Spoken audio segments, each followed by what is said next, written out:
What's up, family? Welcome back to Out of the Darkness. I am Q. So, I would say that one of the greatest accomplishments of Donald Trump during his first administration was bringing in not one, but three new young Supreme Court justices. We've seen a court that has been really and truly overhauled, and I'm so incredibly thankful that we've seen that court act more and more constitutionally. And I hate that it comes down to them to save our country as often as it does. But more times than not, they've made the right decision. Well, yesterday they made another right decision. So I've been the victim, which you'll hardly ever hear me say that, of living in a blue state. A blue state that was blue only because there were a few cities in Minnesota that actually were blue. The rest of the state was incredibly red and incredibly conservative. But year after year, we had to watch our state and all of our property taxes and taxes be used to fund some of the most left-winged ideologies you've ever seen. For whatever reason, Minnesota wants to be California without the good weather. And so it was so frustrating to watch that. And now I'm excited to see Trump actually looking to put Minnesota in its place. And I'll get into that in another video later on today. So be looking for it. But I'm excited to see that the Supreme Court has come down on the side of Texas. And if you remember, if you've seen, Texas has redrawn its congressional maps, which is expected to bring in about 5 new red seats into the House in the next election. Now, other people in the lower courts have said it's unconstitutional, that they were drawing the maps on a racial basis, which I find incredibly angering that they would use that as a means by which to overturn the decision.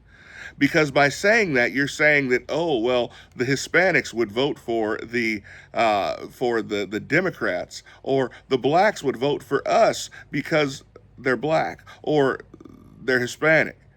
You don't know that. First and foremost, I think it's appalling that you're going to assume that based on someone's skin color that they're going to vote for you, even if your ideologies are absolutely terrible. And we've seen often lately that many people who were traditionally Democrat have decided they're going to vote for substance over the party. And I love it. I'm here for it.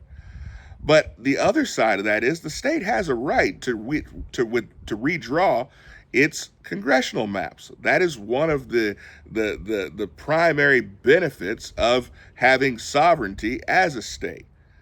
But now, in addition to that, Texas is overwhelmingly a red state.